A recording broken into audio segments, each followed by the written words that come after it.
Բարև Ռաֆի։ Բարև Արթուր։ Շատ շնորհակալ եմ իմ հրավերն ընդունելու համար։ Միշտ հաճելի է քեզ հետ խոսել։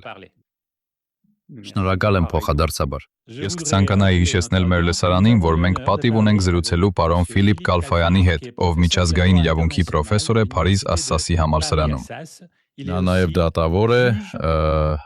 Ապաստանի իրավունքի ազգային դատարանում։ Բացարձակապես,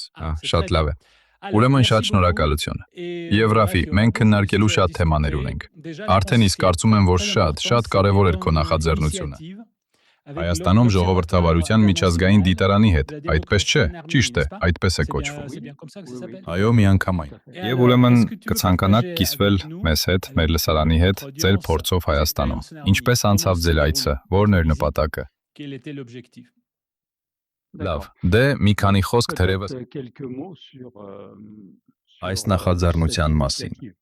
Այն անգլերեն կոչվում է Հայաստանում ժողովրդավարության միջազգային դիտարան։ Սա զուտ անձնական նախաձեռնություն է, որը բխում է երկու դիտարկումից։ Առաջինն այն է, որ ժողովրդավարական երկրներում, մասնավորապես Արևելյան Եվրոպայում, մենք միշտ ունեցել ենք ընտրությունների դիտարկումներ, որոնք իրականացվում են տեղական կազմակերպությունների կողմից, բայց նաև միջազգային կազմակերպությունների կողմից, ինչպիսիք են ԵԱՀԿ-ն,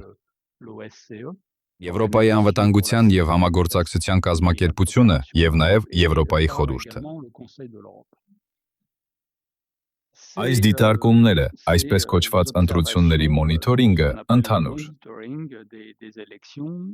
առմամբ, նույնիսկ եթե ընտրությունների որոշ քննադրական բացասական կողմեր կան, երբեք չեն փոխել ընտրությունների արդյունքը, այսինքն միշտ համարվում է, որ տեղի ունեցած կեղծիքները և այլն։ Փաստորեն չեն պարտադրում այդ ընտրությունների վերանայում կամ նոր ընտրությունների անցկացում։ Այսպիսով սա առաջին դիտարկումն է։ Երկրորդ դիտարկումն այն է, որ ճիշտ է, 2021 թվականին, օգտվելով այսպես կոչված հեղափոխական շարժումից, 2018 թվականին իշխանության գալուց հետո ընտրություններն անցան բավականին նորմալ։ Այսինքն վարչապետը դեռևս այդ ժամանակ վայելում էր բնակչության կողմից շատ դրական, գնահատական։ Նրա համար դեռևս մարտահրավերներ չկային։ Այսօր իրավիճակն ամբողջովին այլ է, և դա։ Այսինքն դա է անձամբ ինձ անհանգստացրել, որովհետև արդեն մի քանի տարի է, ինչ ես իմ շատ փաստացի վերլուծությունների միջոցով բարձրաձայնել եմ, որ իրավական պետությունը Հայաստանում անհետանում։ Այսինքն այն պահից սկսած, երբ չկա իրավական պետություն, այսինքն հիմնականում անկախ արդարադատություն, ուրեմն և կան ընտրություններ, որոնք մոտենում են և իսկապես շատ մրցակցային են, այսինքն կա իրական ընդդիմություն, որը կարող է դրսևորվել, կարևոր է ապահովել, որ հաստատությունները կարողանան հակադրվել արդյունքներին, եթե լինեն կեղծիքներ կամ եթե լինեն ընտրական։ Օրենսգրքի կամ խոսքի ազատության խախտումներ, կամ նույնիսկ եթե որոշ քաղաքական ընդդիմախոսներ զրկվեն այդ ընտրություններին մասնակցելուց։ Այսինքն հանգամանքների այս ամբողջությունը հանգեցնում է նրան, որ այս նախաձեռնությունը ուրեմն առաջին հերթին նպատակ ունի վերահսկել այն պայմանները, որոնցում այդ ընտրությունները տեղի կունենան, այսինքն դա նախընտրական շրջանն է։ Արդյոք իրական ժողովրդավարության պայմանները բավարար են այսօր այդ ընտրություններն անցկացնելու համար։ Այսինքն դա առաջին կետն է։ Դա միջազգային դիտարանի հիմնական առաքելությունն է։ Այսինքն երկրորդ առաքելությունը, ուրեմն փաստերը հավաքելն է, զեկույց կազմելը և առաջարկություններ ներկայացնելը։ Այսինքն դա է, ինչ մենք սկսել ենք անել։ Այսինքն մենք կատարել ենք առաջին առաքելությունը, ուրեմն մարտ ամսին, մարտի 7-ից 12-ը, որտեղ հանդիպել ենք, բավական է այցելել մեր կայքը, դա շատ կարևոր է։ Հուսով եմ, որ այս հարցազրույցի ավարտին այս տեղեկատվությունը կհասնի ունկնդիրներին։ Մենք ուրեմն այցելել ենք քաղաքացիական հասարակություն, այսինքն բոլոր ՀԿ-ներին, որոնք ցանկացել են մեզ հետ հանդիպել, ուղեղային կենտրոններին, օտարերկրյա հիմնադրամների ներկայացուցիչներին, որոնք զբաղվում են նմանատիպ հարցերով Հայաստանում,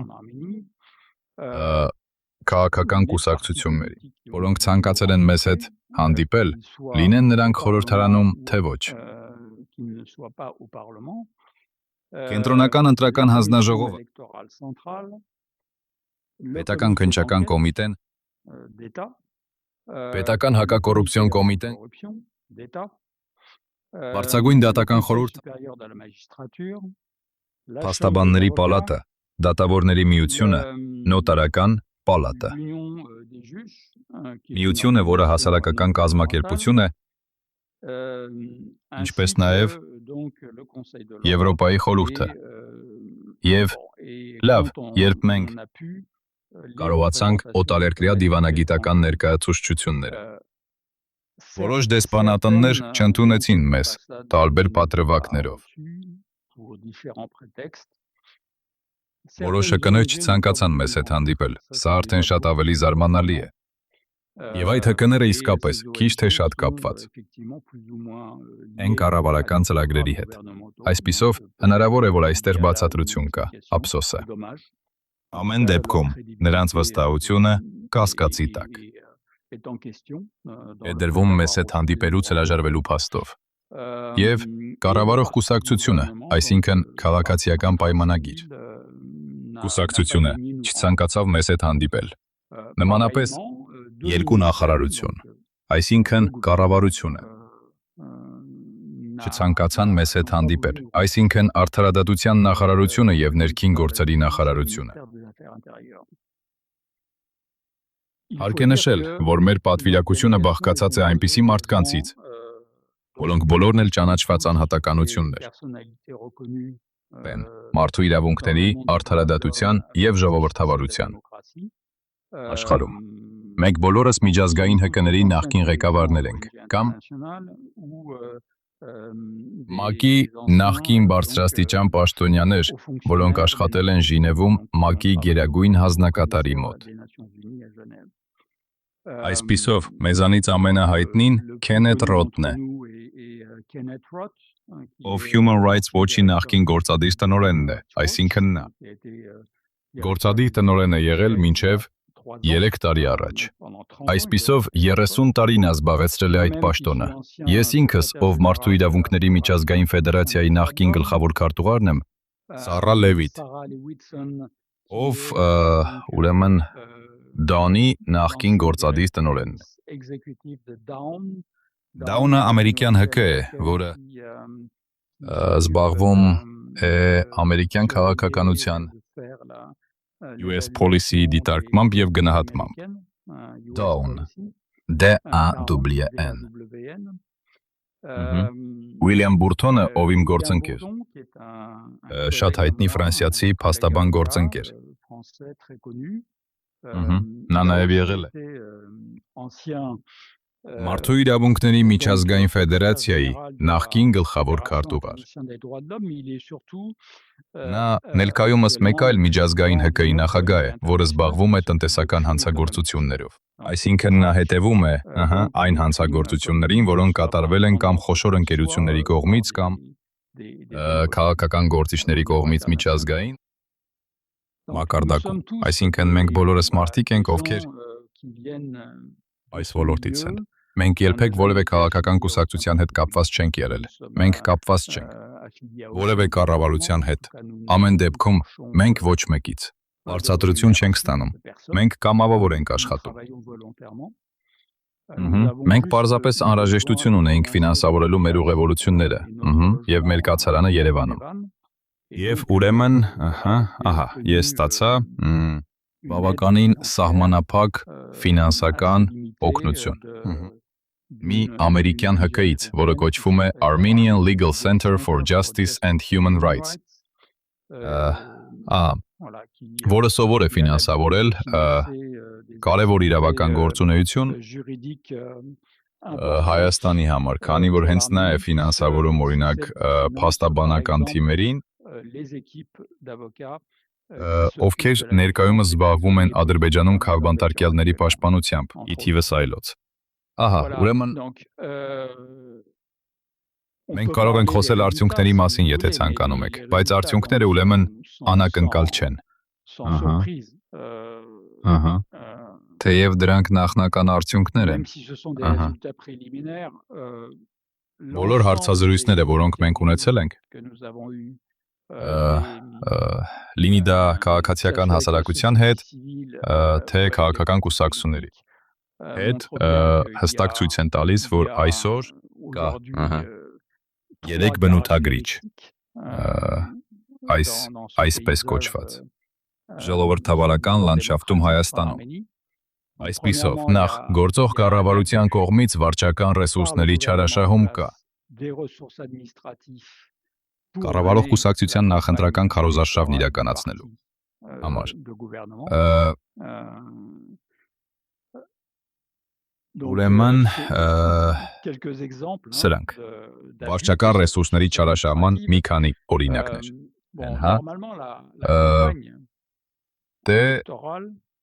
Սովորաբար նախընտրական քարոզարշավը պաշտոնապես, այսինքն օրինականորեն, սկսվում է մայիսի 8-ին, այսինքն ընտրություններից մեկ ամիս առաջ։ Այսօր, և մենք դա տեսանք ամբողջ մարտ ամսվա ընթացքում, իրականում քարոզարշավն արդեն սկսվել է։ Այն արդեն սկսվել է, քանի որ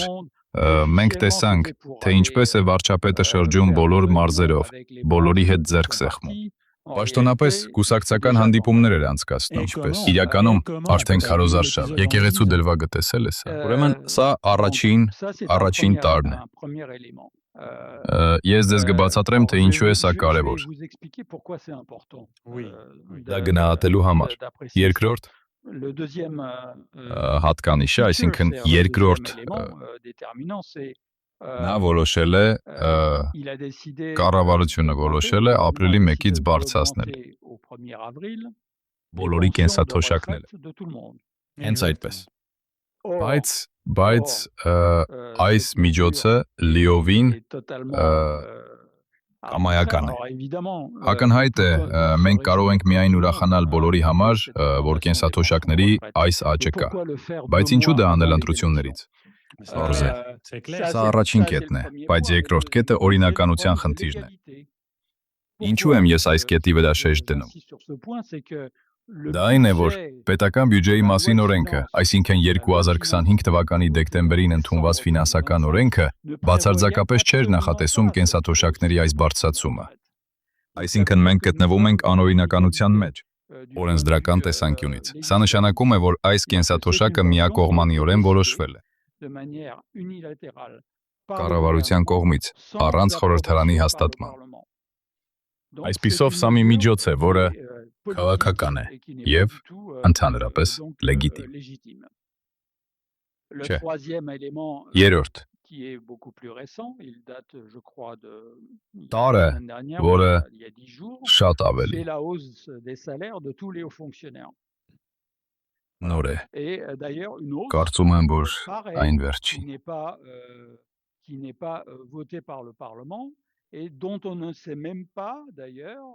Շաբաթվա կամ 10 օրվա։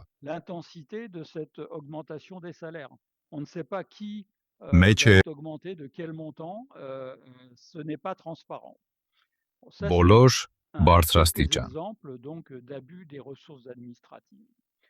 պաշտոնյաների աշխատավարձերի բարձրացումը։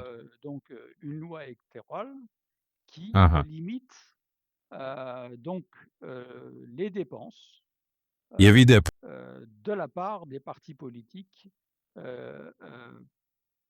նման բարձրացումը, որը չի քվեարկվել։ խորհրդարանի կողմից և նույնիսկ հայտնի չէ, թե որքան։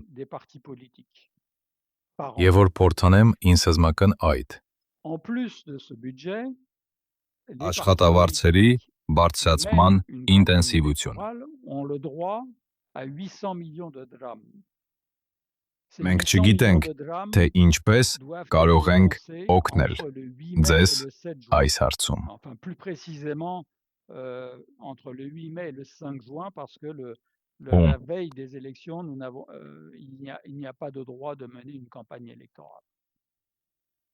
Աշխատավարձը կբարձրանա և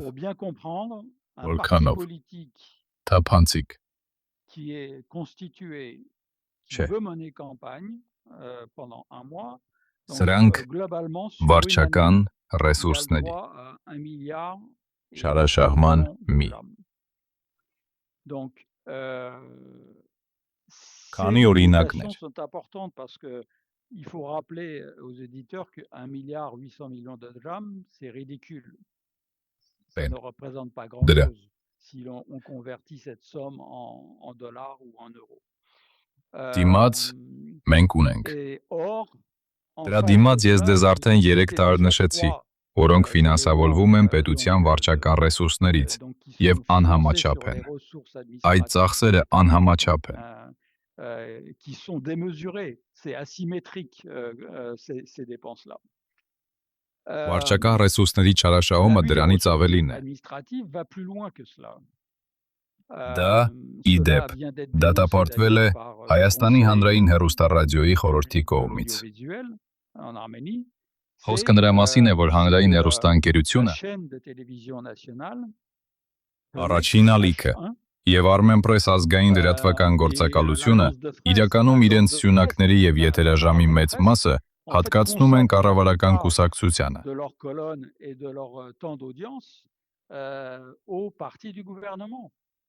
Կառավարության և իշխող կուսակցության միջոցով։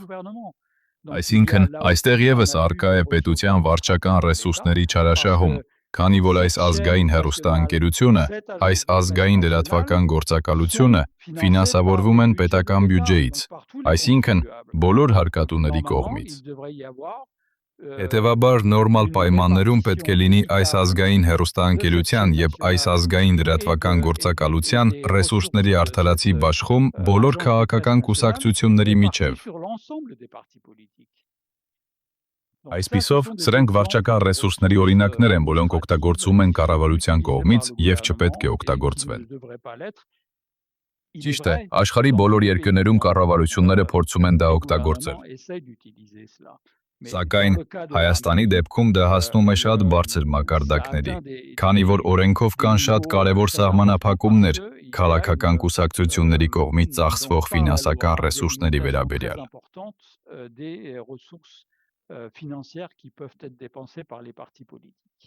Եթե կարող եմ ինչ-որ բան ավելացնել, Ֆիլիպ, ապա այն է, որ առաջին ալիքը, ինչպես դուք ասացիք, վճռական առավելություն է տալիս կառավարությանը գյուղերում, մարզերում, որովհետև նրանք մենաշնորհ ունեն, Մենք այլ ալիքներ չունենք, որոնք իսկապես տարածված լինեն, որոնք հայտնի լինեն գյուղերում։ Միայն Երևանում ունենք տարբերակներ, այլ տարբերակներ ընդդիմության համար, բայց գյուղերում և փոքր քաղաքներում դա մենաշնորհ է, և նրանք դա օգտագործում են։ Կարճ չգիտեմ, նկատել եք 2 օր առաջ եղել է ցույց։ Կարծում եմ դա դիմացն էր Հայաստանի հեռուստատեսության գրասենյակից։ Հենց այդ մասին էլ խոսում էին մարդիկ, որ ընդդիմությանը եթերաժամ չեք տալիս, բայց գրեթե ողջը տրամադրում եք կառավարությանը։ Դա տեղի ունեցավ Կարծում եմ 3 էր։ Շարունակիր։ Այո։ Ուրեմն, մեզ համար երկրորդ կարևոր չափանիշը դատական համակարգի։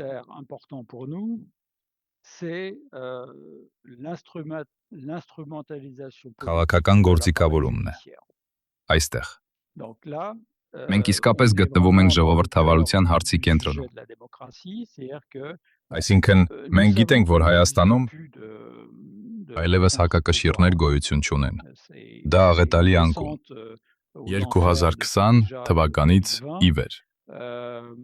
Ամբողջ դատական համակարգը այժմ վերահսկվում է կառավարող կուսակցության կողմից։ Ես ուզում եմ ասել, որ դա մեր կողմից չի դատապարտվելու բացակայություն չէ, բայց կան ակնհայտ տարրեր։ Ես կասեմ, որ տեղի է ունեցել Սահմանադրական դատարանի զտում, որը շատ կանոնավոր կերպով է իրականացվել, այսինքն վերջին։ Անկախ դատավորներից մեկը, Հրայր Թովմասյանը, դատապարտվել է 15 օր առաջ։ Նրան հենց նոր փոխարինել են, ամեն դեպքում դա դեռ հաստատված չէ։ Այս նշանակումը ընթացքի մեջ է։ Նրան փոխարինում է Քաղաքացիական պայմանագիր կուսակցության բարձրաստիճան անդամ Վլադիմիր Վարդանյանը։ Լավ։ Վլադիմիր Վարդանյանը կուսակցությունից հրաժարակ է տվել մի քանի օր առաջ, որպեսզի նշանակվի Սահմանադրական դատարանում։ Սա վերջին օրինակն է, բայց մինչ այդ կան այլ օրինակներ։ Օրինակ, Հանրապետության գլխավոր դատախազը Հայաստանի ուրեմն վարչապետի նախկին խորհրդականն է կուսակցության անդամ, բարձրագույն դատական խորհրդի անդամները։ Պետք է հասկանալ, որ բարձրագույն դատական խորհուրդը, եւ սա եզակի է աշխարհում, ունի 5 դատավոր եւ 5 ոչ դատավոր։ 5 ոչ դատավորները նշանակվում են ազգային ժողովի կողմից։ Ազգային ժողովը կախված է միայն կառավարող Քաղաքացիական պայմանագիր կուսակցությունից։ Նրանք ունեն 2/3-ը, ինչ ուզում են, որոշում են, դա անում են 2021-ից։ Ամեն ինչ միայնակ են որոշում։ Ընդդիմադիր կուսակցությունները ամեն անգամ, երբ քաղաքական բանավեճ են առաջարկում, նրանց մերժում են բանավեճը։ Կամ երբ նրանք կարողանում են բանավեճ պարտադրել, կառավարող կուսակցությունը չի մասնակցում բանավեճին։ Այսինքն Հայաստանում քաղաքական բանավեճ չկա։ Կա միահեծան կուսակցություն, որը ղեկավարում է այս երկրի բոլոր գործերը։ Այսինքն բարձրագույն դատական խորհրդի ոչ դատավոր անդամները, որը հենց այնտեղ է արդարադատության անկախությունն ապահովելու համար, 50%-ով կազմված է կառավարող քաղաքական կուսակցության կողմից նշանակված մարդկանցից։ Եվ ես շարունակում եմ։ Քննչական կոմիտեի նախագահը։ Քննչական կոմիտեն, ուրեմն, հենց այն հայտնի կոմիտեն է, որը հետաքննում է թե քրեական գործերը, բայց նաև բոլոր այն քրեական գործերը, որոնք կապված են ընտրությունների հետ։ Լավ։ Եթե, օրինակ, կա կեղծիքի կասկած այս ընտրություններում, ապա քննչական կոմիտեն է լինելու պատասխանատուն հետաքննություն իրականացնելու համար, այլ հաստատությունների պահանջով։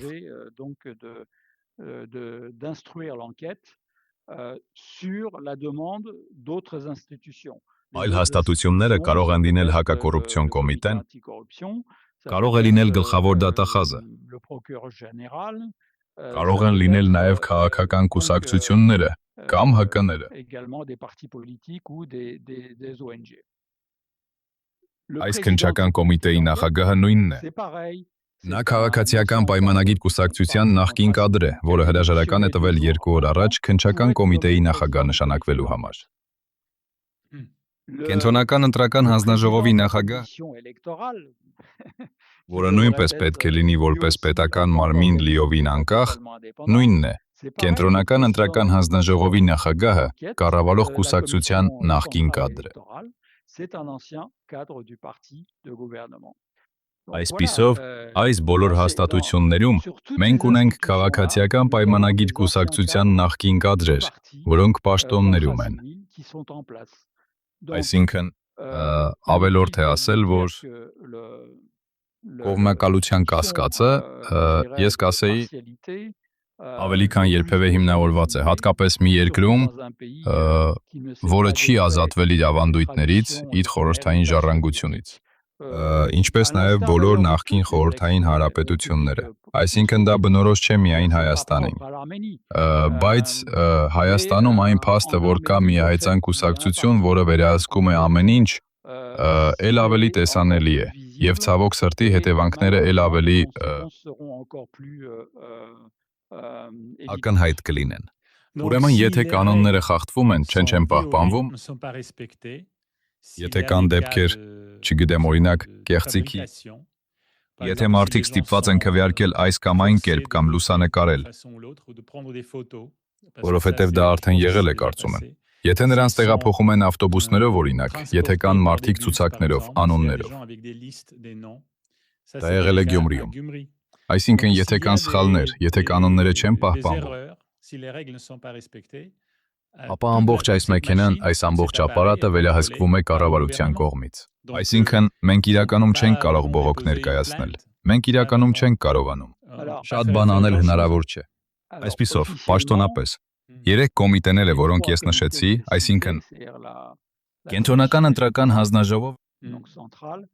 պետք է հիշեցնել, որ Կենտրոնական ընտրական հանձնաժողովը բաղկացած է 38 մասնաճյուղերից, որոնցից 10-ը Երևանում և մնացած 28-ը մարզերում։ Լավ։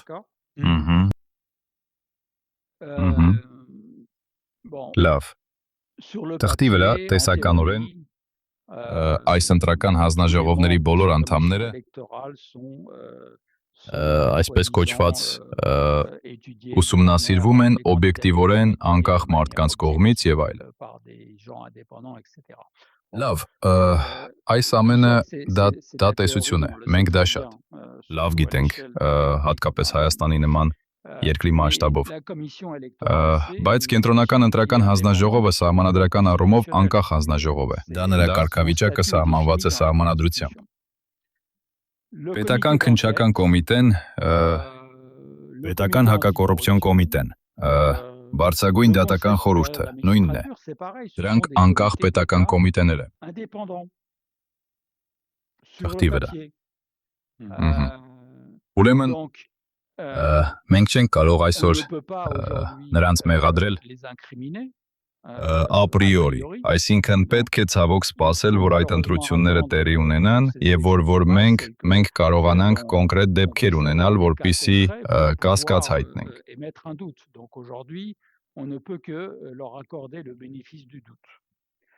Այսինքն այսօր նրանց կարող ենք տալ կասկածի առավելությունը, համարելով անկախ կոմիտեներ։ Բայց դա իրականում տեսությունն է։ Կտեսնենք, թե ինչպես կլինի։ Ինչպես կլինի գործնականում։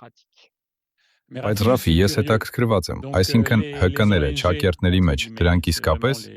կառավարության կողմից գերիշխող կազմակերպությունները, նրանք հրաժարվեցին ձեզ տեսնել, ձեզ հետ հանդիպել։ Կային նաև մի քանի նախարարություններ, որոնք ասացին ոչ, բայց ձեր կոմիտեն, դուք չեզոք մարդիկ եք, դուք Ֆրանսիայում որևէ քաղաքական կուսակցության հետ կապ չունեք։ Իհարկե, Հայաստանում չկա մի կուսակցություն, քաղաքական կուսակցություն, Հայաստանում։ Դուք Հայաստանում քաղաքական կապեր չունեք ուրեմն, և դուք չեք արտահայտվել, դուք այդ ամենը չեք գրել Հայաստան գալուց առաջ։ Ոչ, իհարկե ոչ։ Իհարկե ոչ։ Ուրեմն դուք գալիս եք Հայաստան, կան Human Rights Watch-ի մարդիկ, կան ամերիկացիներ, ֆրանսիացիներ, չեզոք մարդիկ։ Բայց արդեն իսկ նրանց չեն ընդունում ոչ ՀԿ-ները, Չակերտների մեջ, ոչ նախարարությունները, այսինքն կառավարություն արդեն ճանաչում է ձեզ։ Ահա թե ինչն է կարևոր, ինչու այս կասկածը, որտեղից է գալիս, ինչու էիք դուք կասկածելի այս կառավարության համար։ Լսեք Արթուր, ես չեմ կարող հաստատել այն, ինչ դուք ասում եք։ Չեմ կարող հաստատել, բայց այնուամենայնիվ բավականին տարօրինակ է, որ այն նախարարությունները, որոնք ես նշեցի, մեզ չեն ընդունել։ Նաև տարօրինակ է տեսնել, որ դրանք բոլոր այն հաստատությունների նախագահները չէին, որոնց մենք տեսանք։ Այսինքն, օրինակ, օմբուդսմենը, Քննչական հակակոռուպցիոն կոմիտեները, Բարձրագույն դատական խորհուրդը, Կենտրոնական ընտրական հանձնաժողովը, ոչ մեկում մեզ նախագահները չեն ընդունել։ Դրանք եղել են պատգամավորներ, այսինքն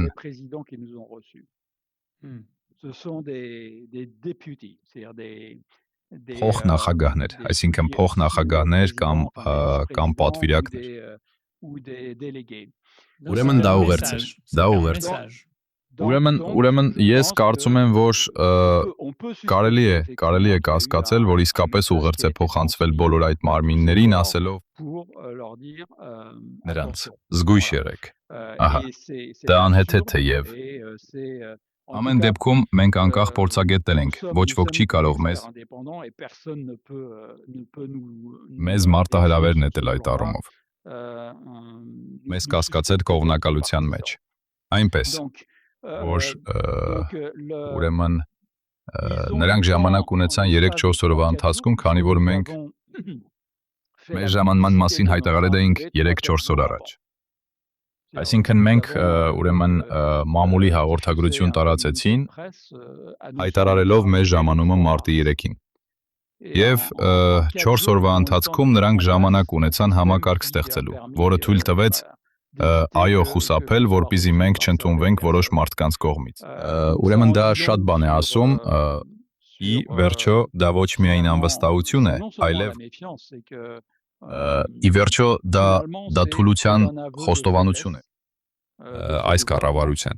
Այսինքն նա իրեն բավականաչափ հարմարավետ չի զգում մեր հարցերին պատասխանելու համար։ Ահա, դա առաջին դիտարկումն է։ Ինչն ավելի տխուր է Հայաստանի համար, այն է, որ ՀԿ-ները, ուրեմն, որոնք սովորաբար լսվում են, միջազգային մակարդակում մտել են այս խավի մեջ։ Դա ավելի տխուր է։ Նույնիսկ մեկը կար, անունը չեմ նշի, որը իրեն թույլ տվեց Facebook-ում հաղորդագրություններ տեղադրել, որոնք լիովին զարմանալի են, այն մասին, որ մենք որոշակի քաղաքական կուսակցության կողմից ֆինանսավորվող նախաձեռնություն էինք։ Եվ որ ուրեմն, մենք այնտեղ էինք իրերի կողմնակալ տեսլականով, որ մենք նրանց չէինք հրավիրել, մինչդեռ մենք ապացույցներ ունենք, որ հրավիրել ենք նրանց։ Եվ որոնք հետագայում նույնիսկ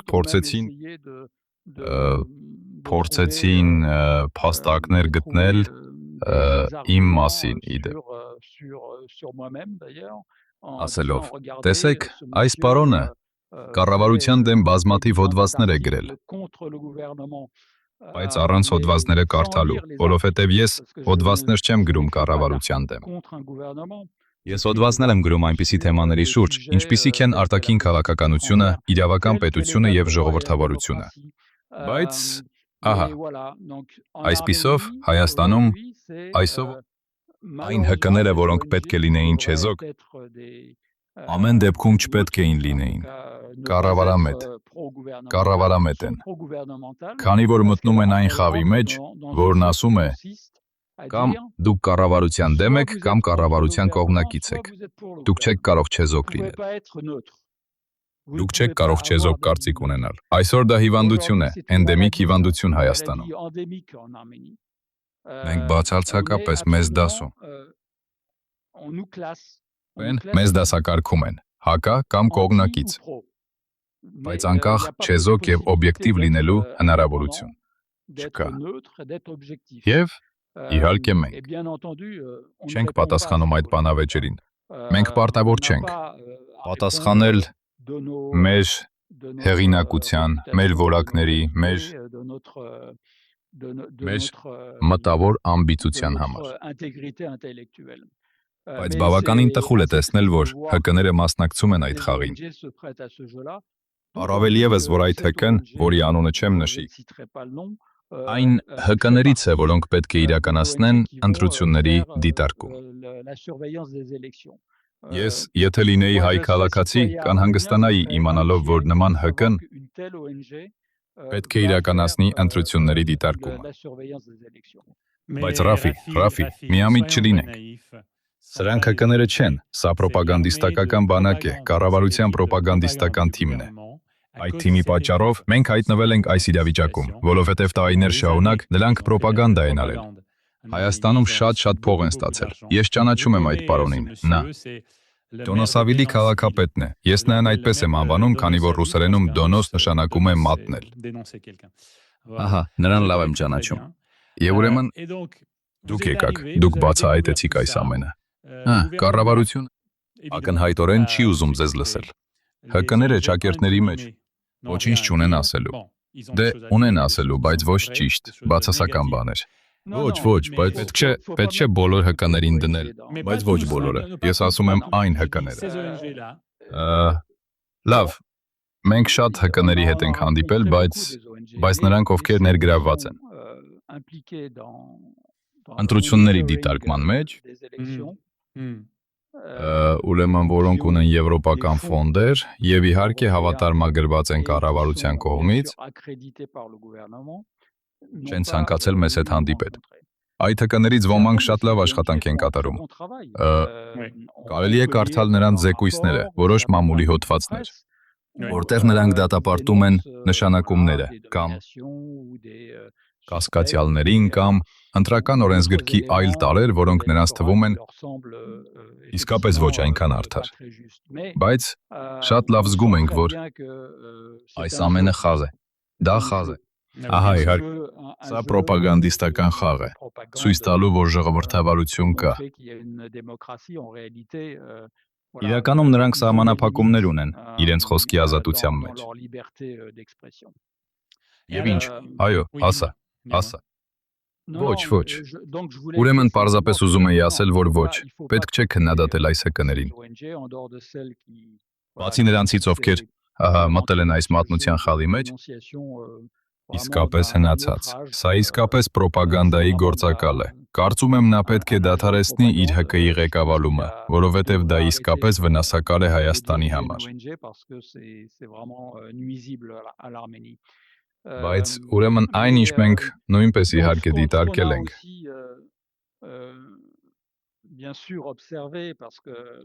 Քանի որ բոլորը մեզ դրա մասին ասել են, եւ ակնհայտ է բոլոր պաշտոնական հայտարարություններից, որ կա արտակարգ ճնշում օտարերկրյա պետությունների կողմից այս ընտրություններում։ Այսինքն, սա իսկապես անձնական մտահոգություն էր, բայց այստեղ ամեն ինչ այնքան ակնհայտ է, որ պետք է ասել։ Այսինքն այս ընտրություններում փաստորեն մենք հայ քաղաքացիներին զրկում ենք այս ընտրությունից, որովհետև կա արտակարգ ճնշում Եվրոպայից, որը բացարձակապես ցանկանում է ազատվել Ռուսաստանից։ Ռուսաստանից, որն ասում է, բայց դա հնարավոր չէ։ Մենք էլ ենք ուզում մասնակցել այս ընտրությունների դիտարկմանը եւ մենք էլ կցանկանայինք, որ մարդիկ, ովքեր այլ տեսլական ունեն Հայաստանի կառավարման վերաբերյալ, մասնակցեն այս ընտրություններին։ Այսինքն պարզ է, որ այսօր հայ քաղաքացիներն այս ամենում լիովին մոռացված են։ Այսինքն օտարերկրյա տերություններն են, որ ուզում են ընտրություններն անցկացնել այնպես ինչպես։ Այդպես է, եւ եվրոպացիները ըստ էության նրանք են, ովքեր այսօր ամենաշատն են ֆինանսավորում։ Ուրեմն այսպես կոչված հիբրիդային սպառնալիքների դեմ պայքարը, որոնք իհարկե ենթադրվում է, որ ռուսական են։ Ռուսական միջամտությունը։ Եվրոպան փորձում է կանխել ռուսական միջամտությունը, իսկ Ռուսաստանը փորձում է կանխել եվրոպական միջամտությունը։ Եվ այդ ընթացքում հայերը մոռացված են։ Հայ ժողովուրդն անտեսված է։ Այո։ Ուրեմն այստեղ կուզեմ հիշեցնել ունկնդիրների, որ այս հիբրիդային սպառնալիքի հայեցակարգը, որը Հայաստանի կառավարությունը չի դադարում կրկնել, որը իրականում եվրոպական հայեցակարգ է։ Այս եվրոպական հայեցակարգը ներդրվել է ուրեմն 2024 թվականին։ Լավ։ Կա Եվրոպական միության խորհրդի դիրեկտիվ, որը ներդրել է։ Այն թարմացվել է 2025 թվականին։ Դա իրականում մի հայեցակարգ է, որը չի տալիս իրավական սահմանազուտ քաղաքական հայեցակարգ է։ Եվ ի դեպ, խորհրդի դիրեկտիվը հստակ նշում է իր տեքստում, որ այս հայեցակարգը պետք է մնա բավականաչափ ճկուն, որպեսզի կարողանա հարմարվել մեկի եւ մյուսի միջամտություններին։ Այսինքն դա իսկապես կամայականության թագավորությունն է։ Մենք կարծում ենք, մենք իսկապես կկարծեինք, որ գտնվում ենք վերջապես թափանցիկ եւ բաց ձևով բացարձակ կամայականության մեջ։ Այսինքն դա մի հայեցակարգ է, որը ժամանակ առ ժամանակ հանում են այդպես։ Այո, բայց ոչ, մեզ դուր չի գալիս։ Ուրեմն հիբրիդային սպառնալիք է։ Ահա, հենց դա է, ճիշտ այդպես է։ Իմ հարցն է, արդյոք ձեր եզրակացությունները ներկայացվել են Եվրոպայի կազմակերպություններին, կառավարություններին, քաղաքական գործիչներին, լրատվամիջոցներին։ Ինչ հետևանքներ ունեցել են Եվրոպայում։ Առաջին հերթին մենք մեր նախնական եզրակացությունները ներկայացրել ենք։ Մարտի 12-ին Երևանում կայացած մամուլի ասուլիսի ժամանակ, որը կարծում եմ քիչ թե շատ լուսաբանվել է Հայաստանում։ Այժմ մենք մեր ծրագրում ունենք այլ քայլեր։ Նախ, մենք այս առաջին առաքելությունը կլրացնենք երկրորդ առաքելությամբ, այցելելով մարզեր, նախընտրական քարոզարշավի։ Ընթացքում տեղում տեսնելու, թե ինչպես է ընթանում այդ քարոզարշավը։ Արդյոք բոլորն ազատ են քարոզարշավ իրականացնելու, թե կան ճնշումներ տեղական իշխանությունների կամ որևէ այլ ուժի կողմից։ Կարծում եմ, որ մինչև մայիս ամիսը Հայաստանում շատ բան տեղի կունենա։ Այսպիսով, անհրաժեշտ կլինի երկրորդ առաքելություն իրականացնել։ Սակայն արդեն իսկ, հիմնվելով նախնական եզրակացությունների վրա, այո, իհարկե, մենք մեր զեկույցը կներկայացնենք բոլոր եվրոպական ՄԱԿ-ի կառույցներին, ԵԱՀԿ-ին, Եվրոպայի խորհրդին մեր մտահոգությունները հայտնելու համար, քանի որ դրանք իրական մտահոգություններ են, որոնք հիմնված են փաստերի վրա։ Դրանք կողմնակալ մտահոգություններ չեն, քանի որ այն ամենը, ինչ հիմա իրականացվում է, հունիսին կլինի ձայների գողություն, այսինքն այս ամենի հետևում դրված։ Խնդիրը միայն իշխանության գալը կառավարող կուսակցության վերընտրությունը չէ, այլ Հայաստանի գոյատևումը, հենց դա է վտանգված։ Լավ, բայց ես չեմ ուզում մտնել այնպիսի դատողությունների մեջ, որոնք ի վերջո կընկալվեն որպես կողմնակալ,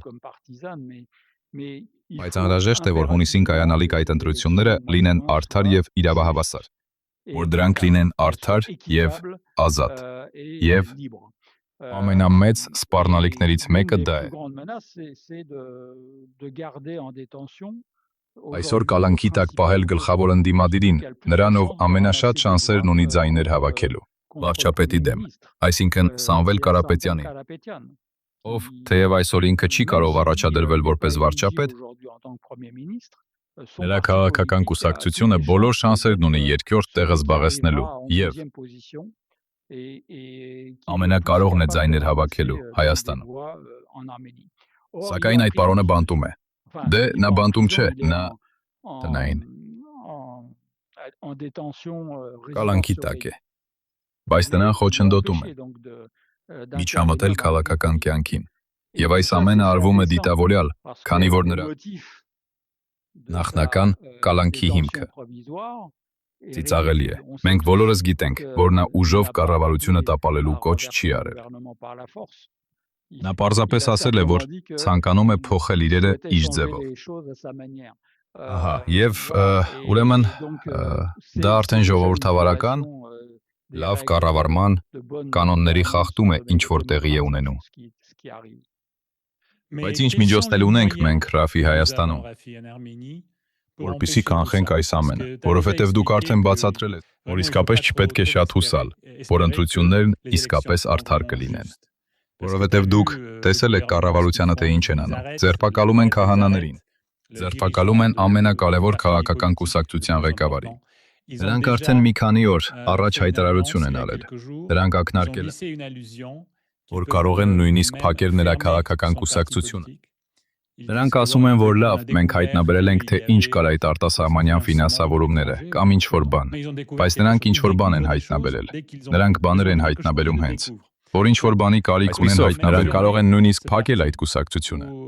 կամ կանխել, որ այդ կուսակցությունը մասնակցի ընտրություններին։ Դա Մոլդովայի սցենարն էր, շատ հնարավոր է, հատկապես որ եվրոպական պատվիրակություն է գալիս նրանց օգնելու։ Այսպիսով, եթե մենք տեսնենք, որ քաղաքական կուսակցությունների իրավունքները չեն հարգում, եթե տեսնենք ընտրակեղծիքների դեպքերը,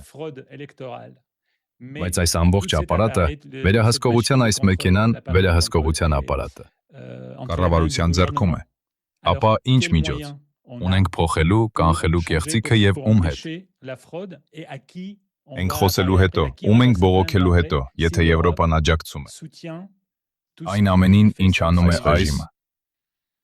Լավ, ես չեմ կարող պատասխանել ձեր հարցերին, որովհետև դրանք զուտ քաղաքական հարցեր են։ Բայց պատասխանեք այնպես, ինչպես կամենում եք, ինչպես ցանկանում եք։ Միակ բանը, որ կարող եմ ասել, այն է, որ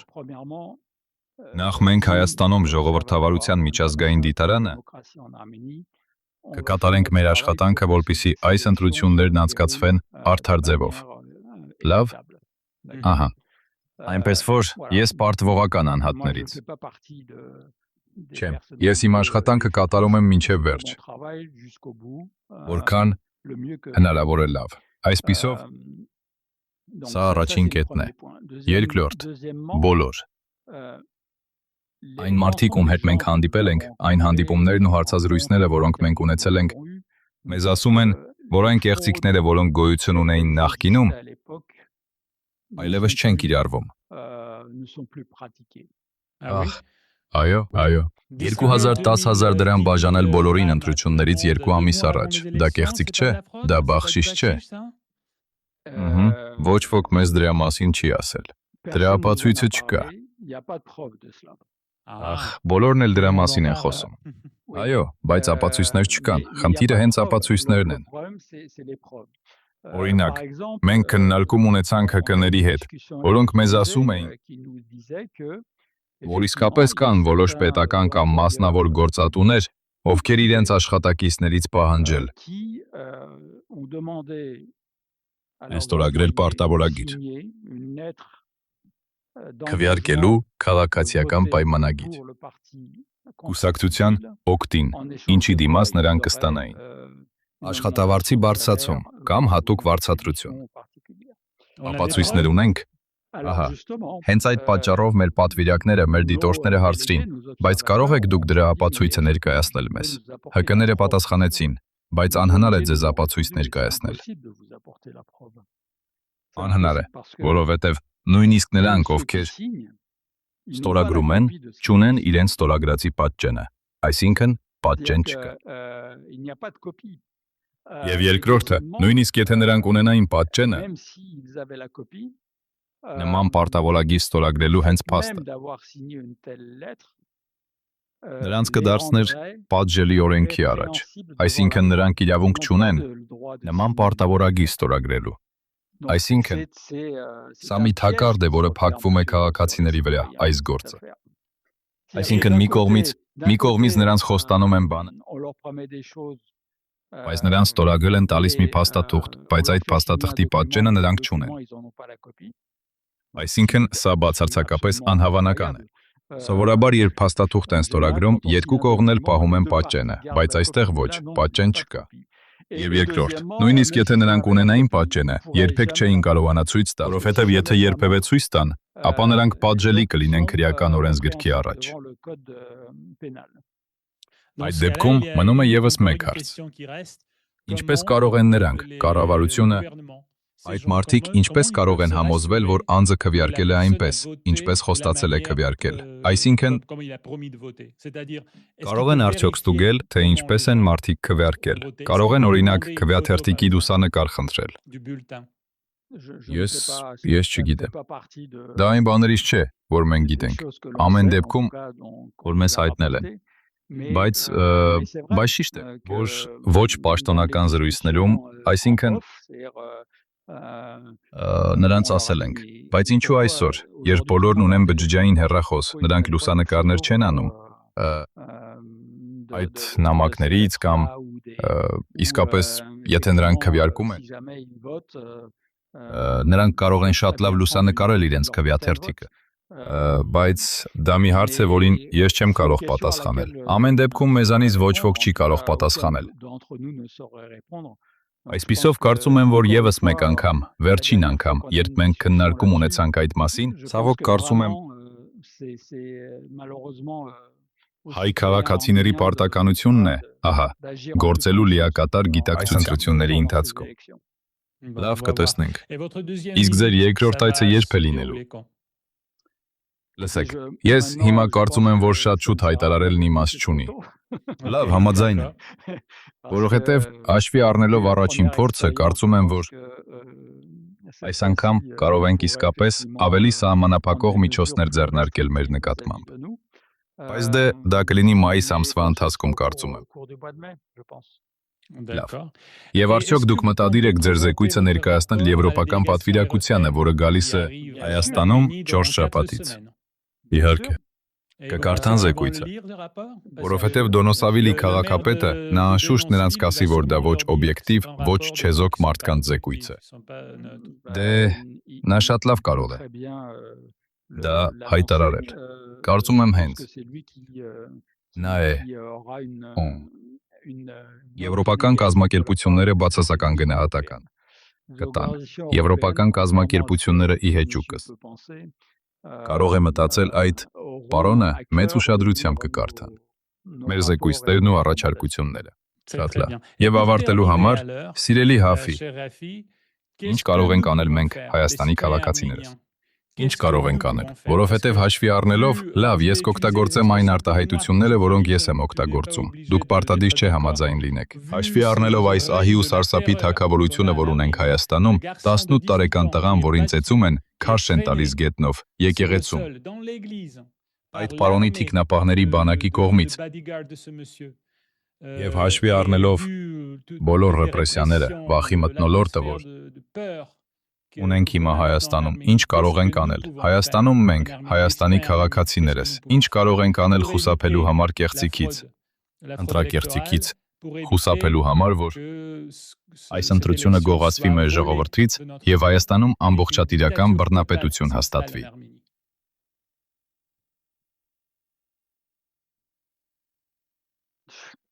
Դա չափազանց բարդ հարց է, որը դուրս է իմ առաքելության շրջանակներից ամեն դեպքում, Յոդայի համակարգողի։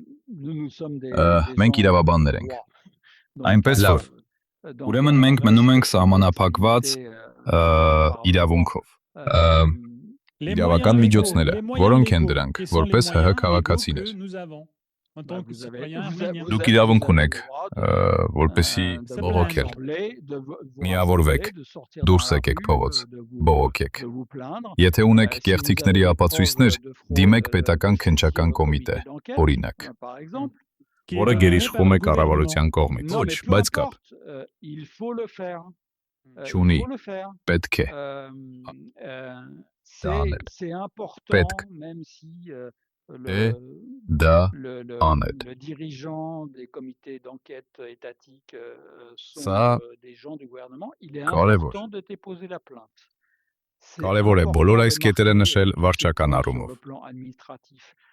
Հայաստանում դուք սովոր եք չանել նման քայլեր, պետք է անել։ Նույն կերպ զարմացած եմ, որ քաղաքական կուսակցություններն ավելի շատ չեն դիմում սահմանադրական դատարան։ Նույնիսկ եթե մենք գիտենք, որ Հայաստանում սահմանադրական դատարանը գերակշռում է կառավարամետ ուժերի կողմից, այնուամենայնիվ պետք է դիմել այդ սահմանադրական դատարան, որովհետև դա պետք է արձանագրել։ Մենք պետք է արձանագրենք այս բողոքները, արձանագրենք այս իրադարձությունները։